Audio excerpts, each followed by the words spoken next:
Hello and welcome to today's episode of Leadership Satsang. I'm your leadership coach, Yukti Kapoor Mehndiratta. Thank you so much for all your encouragement, for being here, for participating, for being open to learning, and for coming up with all the challenges that you very candidly shared with me. And that's what I try to bring in these episodes of Leadership Satsang, helping you address and overcome these challenges. You know what? Challenge is a very good sign. When you are facing a challenge in life, it tells you that you are on your path towards growth. It's only when we are challenged that we are out of our comfort zone, isn't it? Because if it's within the comfort zone, then where is the challenge? You know how to deal with it, right? It's a familiar situation. It is the unfamiliarity, it is the uncertainty. That is what looks like a challenge to us until you overcome it and make that unfamiliar familiar again. Make that uncertain a little more certain. And that's when it then falls within your comfort zone again. You expand your comfort zone. And when you expand it to this size, there is still something more outside of it. And that's when a new challenge shows up. And you look at it in the face, learn ways to overcome, make that familiar again, and further expand your comfort zone. This movement is what we call as growth, right? Growth is expansion of your comfort zone. So there is no problem in being within the comfort zone. The problem is in staying limited within it. Comfort zone is great as long as you're willing to expand it. Expand your comfort zone, expand it. And how do you expand it? By facing challenges, welcoming challenges, learning to overcome them, and then going to the next level, going beyond them. So I'm going to help you go beyond the challenge that we all face in leadership. And that is to understand, what kind of a leader am I supposed to be? What is the best leadership style? There are different leaders who are successful in different industries, and there are different examples of great leaders, and they all seem to have very different style. Now, which one is the best style? How do I decide that? How do I know that? That's the question I want to take up today. But before we go there, we need to get in here, in this moment, completely by chanting Om together. And I would like you to prepare yourself for that, right? So you know the drill. What do? We keep our spine straight, shoulders relaxed, forget about the world, and gently close your eyes. Let's just focus on our breathing, and nothing else matters, and nothing's more important. Just stay with your breath for the next couple of minutes. Close your eyes and take a nice, beautiful breath in and breathe out. Relax your body as much as you can. Take another breath in and breathe out. Relax. Relax your mind, relax your thoughts. Bring your attention to your breathing and take another breath in and breathe out. And with the next breath, prepare yourself to chant Om 5 times. See if you can do it out loud in your own space if your environment allows, so that you can feel the vibrations of this beautiful, powerful, universal chant called Om. We will chant Om as we exhale. So take a nice deep breath in and fill your lungs. Om.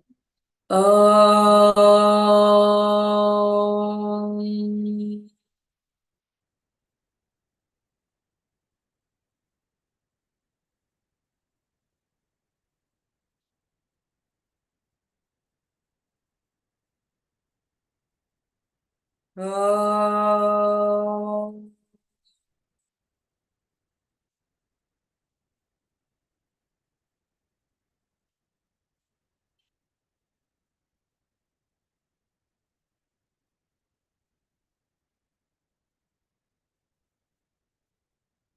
Om.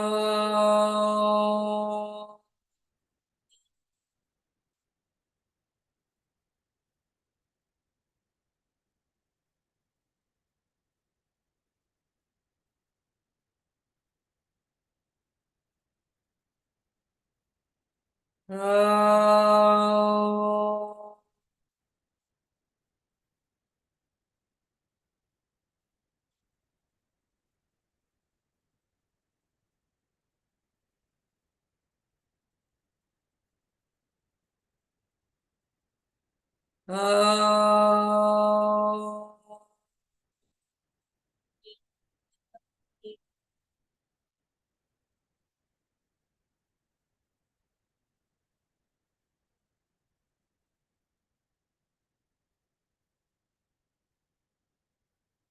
Shanti, Shanti, Shanti.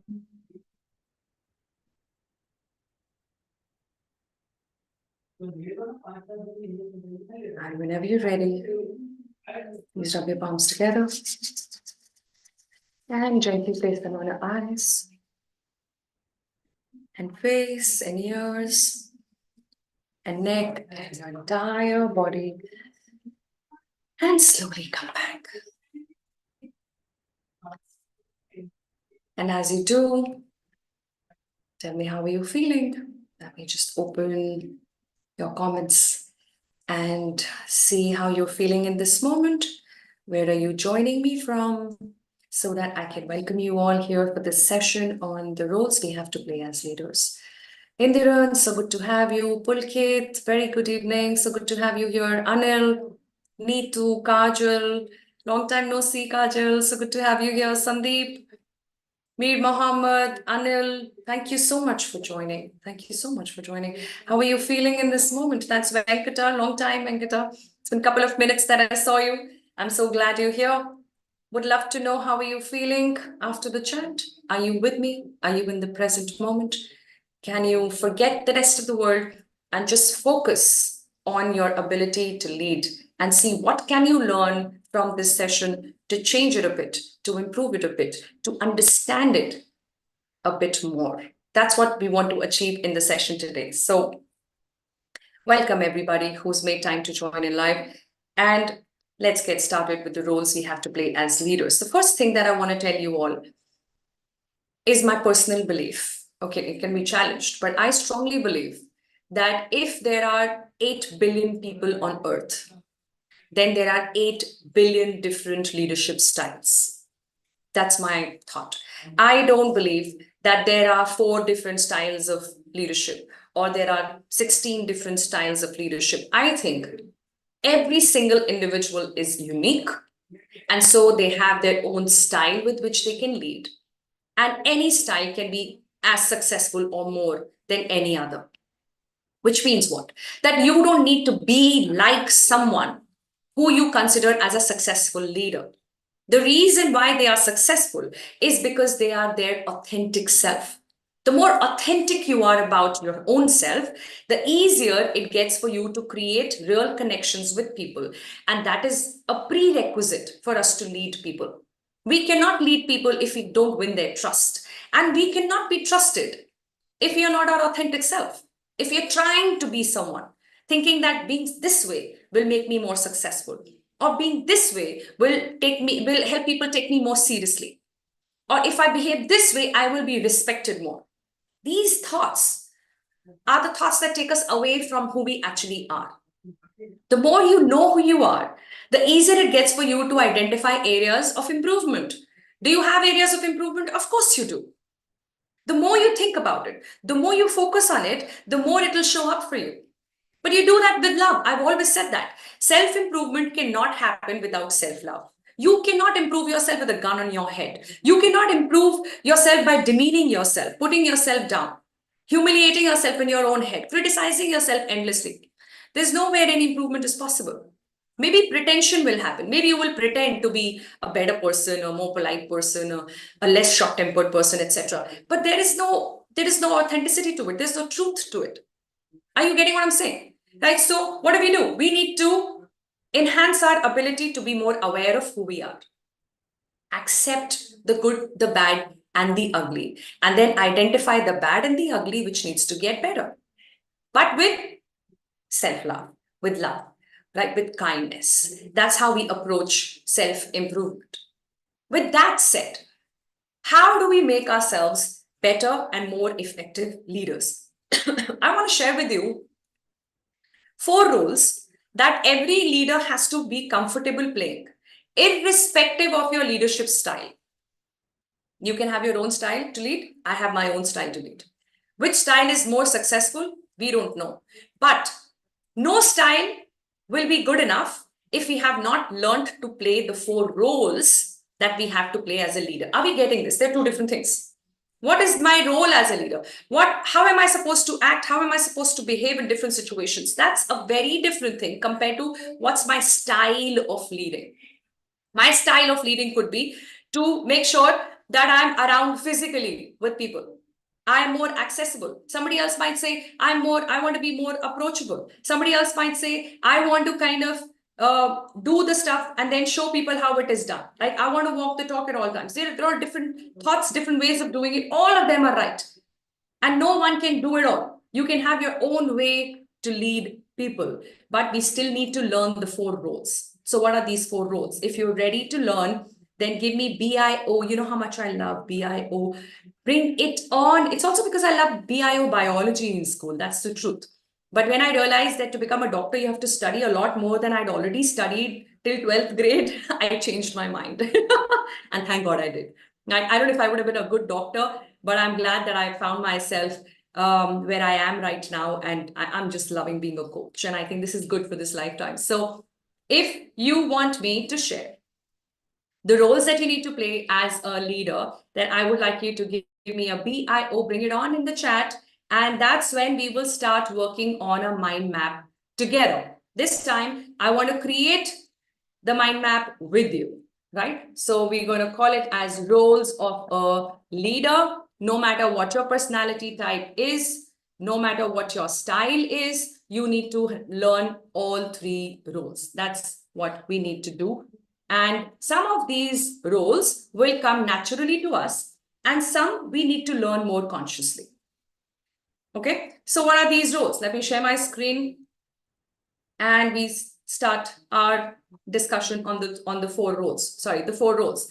The first is a role of a manager. Now, this is a very familiar role. Like, a role of a manager is somebody who tells people what the problem is.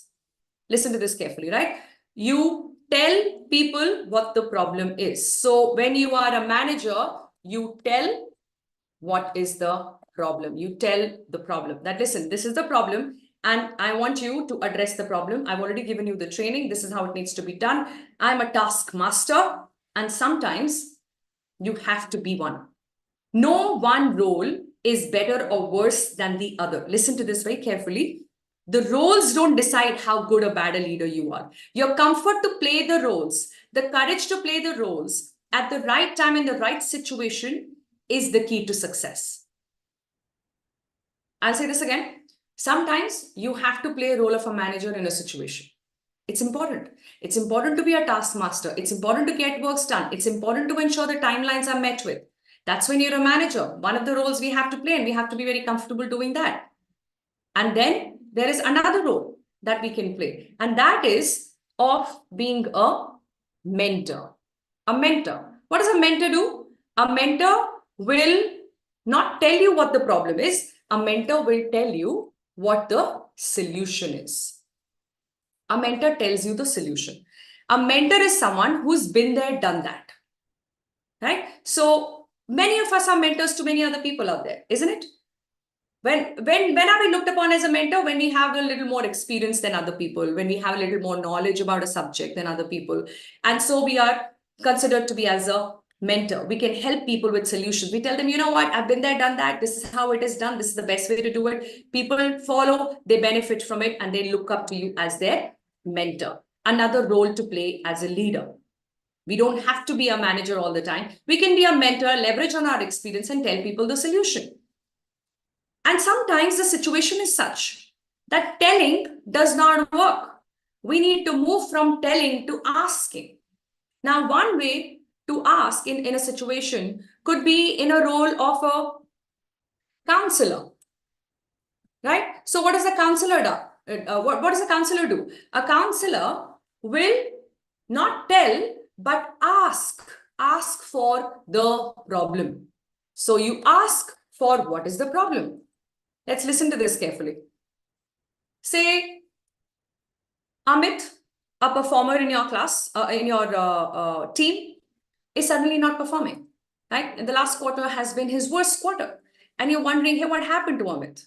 Now, one part of you could say, hey, you know what? I think I have not pulled him up all this while. And so he's kind of flying up in the sky and he's not as grounded as he was when he started his journey. Maybe I need to ground him in and I need to be a manager to him. One possible thought, right? Second possible thought, I could be a mentor, go give a pep talk, tell Amit that, you know what, you can do it. This is how I did it when I was really low. And I think you should also try it out and this will work out for sure. That's another way to do it. And then there is a third way, probably more appropriate in this situation, where you ask Amit, hey, what's going on? You've been performing really well in the last 3 quarters. It's in the last quarter that I see your lowest performance. I'm really surprised and in fact, a lot more concerned if all's okay with you. What's the problem? Is there anything I can support you with? Is there anything I can do for you? You are asking what the problem is instead of assuming that you know it and trying to fix it as a mentor or demand it as a manager. Are you understanding what I'm saying? While all 3 roles have their own importance, there could be situations where you need to use one over another. And as I share these 4 roles with you, I would invite you to see which one comes naturally to you, because some of these roles come naturally to us. I will ask you what that is in a bit when I share the 4th role with you. What is the 4th role that we need to be comfortable with at all times as a leader? And that is the role of a coach. A role of a coach. What does a coach do? A coach will ask you, what do you think the solution is? Asking for a solution, not telling a solution, asking questions, which can encourage you to think, go deeper, look at the situation from a different perspective. Instead of you coming to me with a problem and I fixing it for you as a mentor, maybe I need to hold that role back and say, all right, you know what? If you were to look at it differently, how would that be? How would that look? If you were to ask yourself the same question you're asking me, what could be a possible answer? So there are times, there are situations where being a coach allows your team members to learn more about themselves, learn more about how to fix situations, instead of running to you all the time and you being this father figure or parental figure who fixes it all every single time. When you do that, you're also doing disservice to your team. You're making them dependent on you. And that's not good for their growth, right? That's not good for their growth. It's not about you becoming indispensable. It's about them learning how to grow. As much as you need to be indispensable for sure. Are you understanding what I'm saying here? So you've got to go beyond the need to create dependency on yourself. That if I'm not in the system, everybody should run helter-skelter. People should be clueless about what needs to be done till they call me and I'm the one who's going to fix it. That's when you have done more disservice as a leader. You need to be equally comfortable being a manager to pull up people when required, being a mentor to give them solution when needed, to be a counselor when you need to ask what's going wrong instead of assuming, and to be a coach when you have to encourage them to go deeper and learn. Learn with experience, learn with failure, learn with mistakes. Let them make those mistakes. Allow them the space to do so when the situation allows. So I'm curious to know, which one of these 4 roles comes naturally to you? Let's have that in the chat.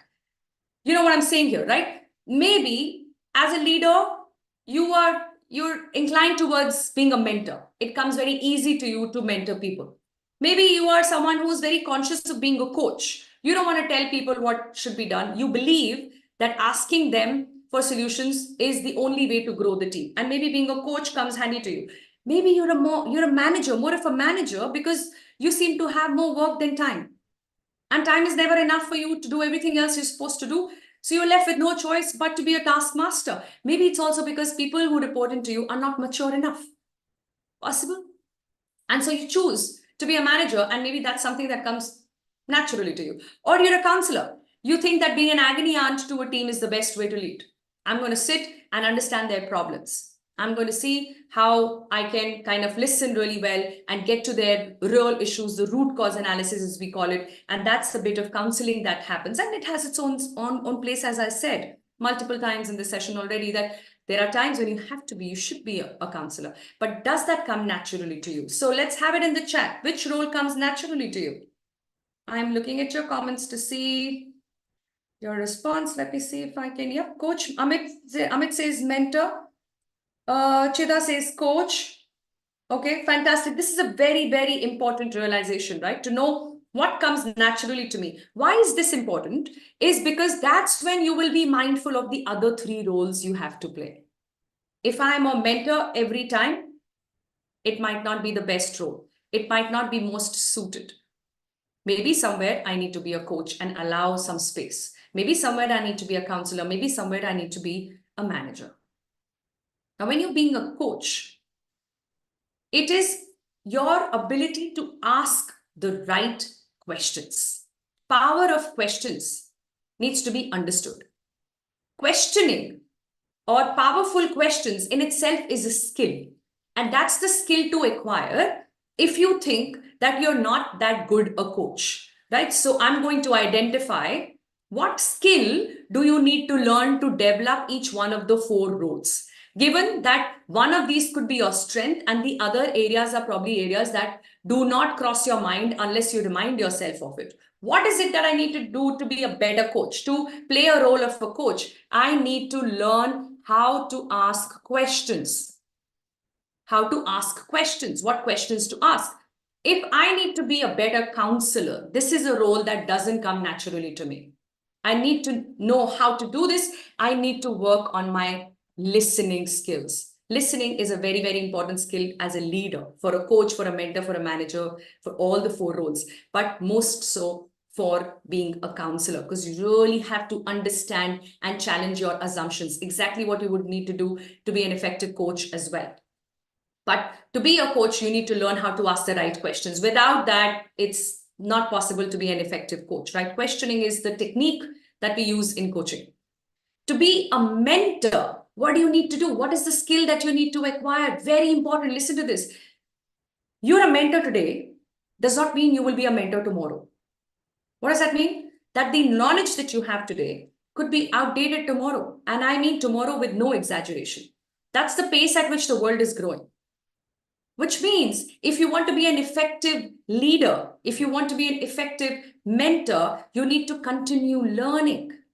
You need to be a visionary. You need to ensure that you're able to widen your canvas. You continue to learn. You stay abreast with what's happening in the world today. You see what life looks like, future looks like in the times to come. That's when your mentoring is effective. That's when your mentoring will lead people towards growth. And to be a good manager, which you need to be, sometimes pull people up, sometimes tell them what needs to be done. You need to work on assertive communication, or in coaching, we call it as direct communication. You need to learn how to be assertive. That's how you need to get work done. When it needs to be done, it needs to be done, period. We don't need to be aggressive about it. We also don't need to do it passively, fearing that we will spoil our relationship with people. Leadership is all about creating a balance between results and relationships. Balance is important. No results, no sense in leadership, right? No relationship, you can't possibly lead anybody without developing relationships, right? Why should anybody listen to you? You understand what I'm saying? So what do you need to do? Create a balance. Otherwise, you will always keep facing resistance from people you don't have relationships with. Or you will build great friendships, but you're not getting the result. And the organization will then question your existence. So what do? You learn to create a balance. How do you create that balance? There are multiple ways. One of them is to keep these four hats in your pocket every day. Right? You keep it in your bag. Four hats. A hat of a manager, a mentor, a counselor, and a coach. Every morning you go with your tiffin box and the four hats to office. That's what you do. That's what you do. And then in a situation, you decide which hat to wear.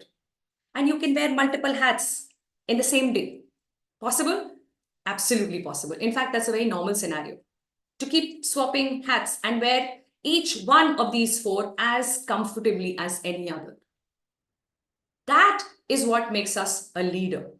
A leader needs to have a property of water, right? Being able to adapt, being able to take the shape of a vessel it is poured into.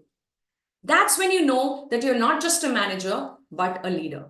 Can you adapt to different situations? Can you adapt to different roles that you need to play? Not just always give gyan to people because you are more experienced than them. Maybe sometimes you need to listen. Maybe sometimes you need to understand where they are stuck. Maybe sometimes you just need to pull them up.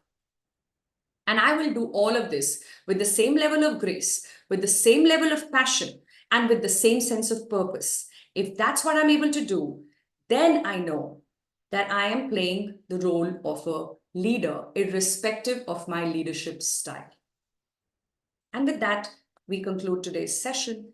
I hope this satsang session helped you to understand a few things that you need to work upon. I've told you the skills, and there are more skills that needs to be added to each one of the 4 roles. But you have a way to start the learning process, and you know the direction in which you need to go. So bring these skills in, and bring in the comfort to play all these 4 roles as easily and gracefully as you can.